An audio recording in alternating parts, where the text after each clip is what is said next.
Blueberry bushes are in, and the grapevines are in.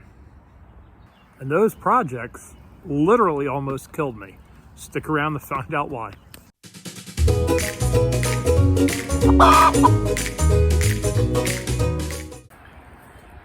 So a quick health update. I'll try to be quick with this. I tend to ramble on a lot. This is probably my third or fourth take, and I just realized that when I'm done how much I rambled on. Some of you may have seen in some of the recent videos me mention about I just don't have that in me, or I'm not up for that, or I have 20 minutes a day to do my projects. And planting those blueberries back there really put me in a bad situation.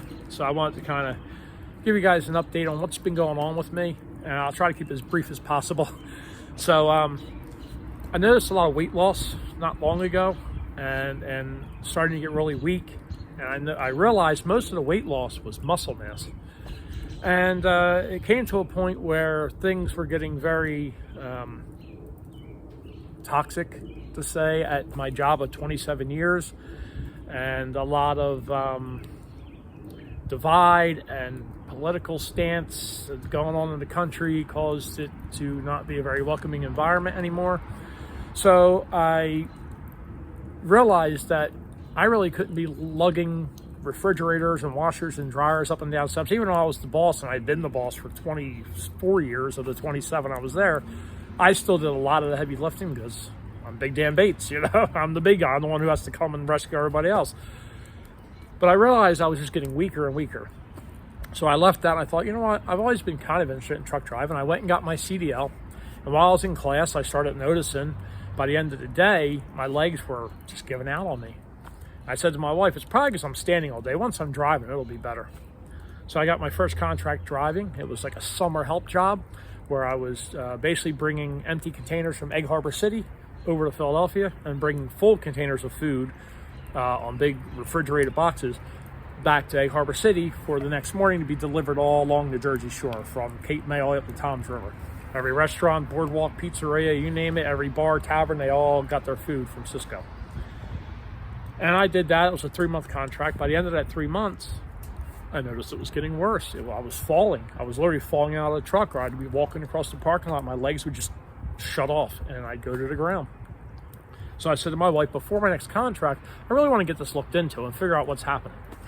So after this doctor, that doctor, 2 tests here and a test over there, we finally came to the conclusion it's called diabetic amyotrophy, or diabetic amyotrophic peripheral neuropathy, which is different than the neuropathy where your feet are just numb, which I have that too. But this is like an autoimmune disorder, and essentially what happens is your body starts digesting muscle because it basically can no longer figure out what to do with sugars and starches.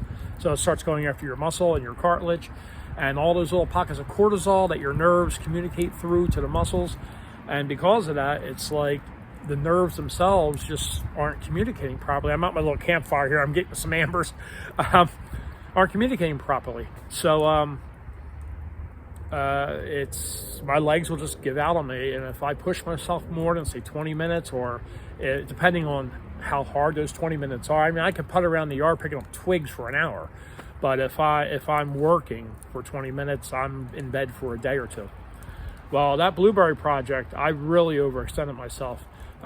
We stopped filming after I think the first plant went in the ground, and it took me, I felt it setting in. It took me probably another hour to get those other 6 plants in, and it started to rain, and I was like, you know what, we'll do the mulching tomorrow because it's important to talk about the mulching. And I went in the house. Had a real bad night. Was really weak. I think I was dehydrated as well. Come out the next morning to start the mulch project. I did a little stumble, and it triggered an AFib episode. Now, if you don't know what AFib, it's atrial fibrillation. It basically, the top part of your heart doesn't beat. It's an electrical issue. The messages get all mixed up, and instead of beating and pushing blood, it just sort of jiggles like jello. It fibrillates, and it's atrial fibrillation. So that can cause some real serious issues because blood will pull up and clot in the bottom of that chamber, and then when it goes back to normal, and when it converts to normal, that blood clot can shoot out, hit your brain, your lungs. It could be lights out for good. So it's a bad situation. Now, I haven't had that problem in several years. I had it probably 8 years ago because I wasn't using my apnea machine. My machine had broken. Like all big guys, I have sleep apnea. I have to wear a mask at night, and I have since I was relatively young. My machine broke. Didn't have $2,000 to buy a new one, so I just didn't use it for like a year, and started having these episodes. So it's weird because it's unrelated to why or what's going on with my body on my daily life, but that level of exhaustion I was in, and the dehydration, and that little bit of adrenaline boom because I started to fall, that little jolt of adrenaline is all it took, and it triggered that AFib episode. So fortunately, I have good doctors. Now Saturday, nothing happens. This was Saturday morning. So I went through Sunday, Monday. I got both into my family doctor and my cardiologist today.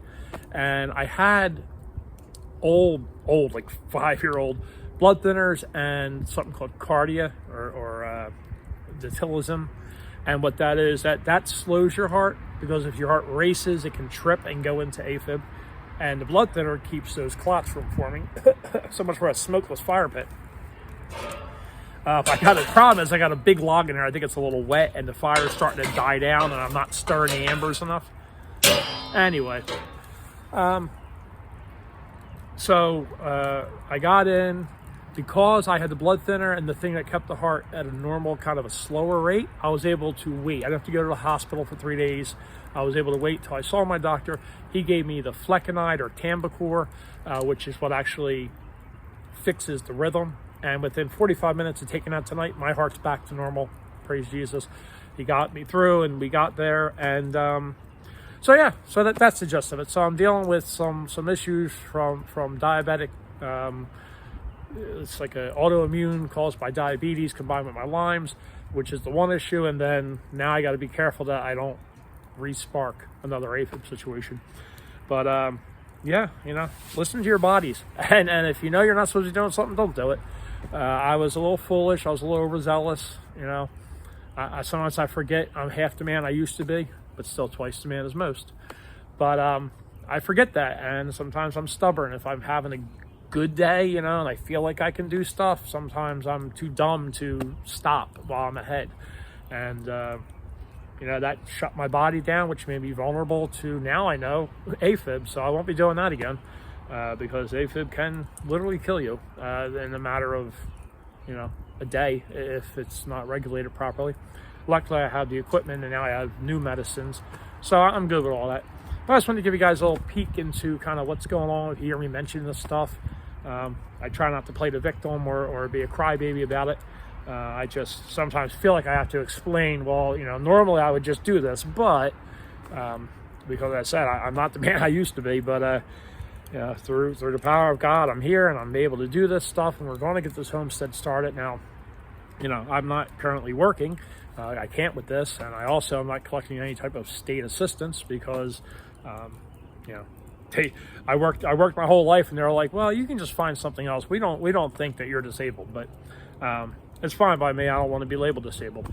But we're getting through. My wife's blessed with plenty of music students right now. The music theater is big right now. It's that time of year. All the schools has their play, so her students are coming, and plenty of students are here with the music school. So we've been blessed with that. We're getting by. We're okay.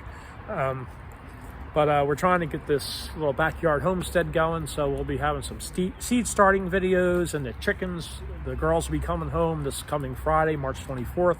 I don't know if this video will be out before then or not, so you'll have to check that out. And again, you can go over to Big Dan Baits on TikTok, and I'll be making videos, a lot of the chickens and little projects. The YouTube stuff I'm basically been handing over to my wife, short of those long, drab, dry instructional videos, which most of you click off of in 2 minutes because it's not what you're looking for. I don't know how much you'll be seeing me on here, because I certainly, like I said, I can't do a whole lot right now. I've been doing a lot more than I should be doing. But if you watch it this far, God bless you, and thanks for watching. And we got some more exciting stuff coming. We got the grass back here, should be growing soon. Like I was saying, the forager blend I got down there with the clovers and all for the chicks, because we got the omelet go up coop, and it's a tractor. You lift it up and move it spot to spot. So because we're not going to let them free range because of the hawk problem we have here that took our last hen from the last batch, we're going to try to use this Homelite as a tractor, move them around, keep them going. So I'm sure my wife will be posting about that. I have a little webcam in there, the chicken coop cam, so you can check them out at night. And I'll be posting probably more TikToks to do with like the chicken type stuff than really these educational type things, these instructional videos that I like to do on here on YouTube. But if you want to check that out, again, Big Dan Bates over on TikTok.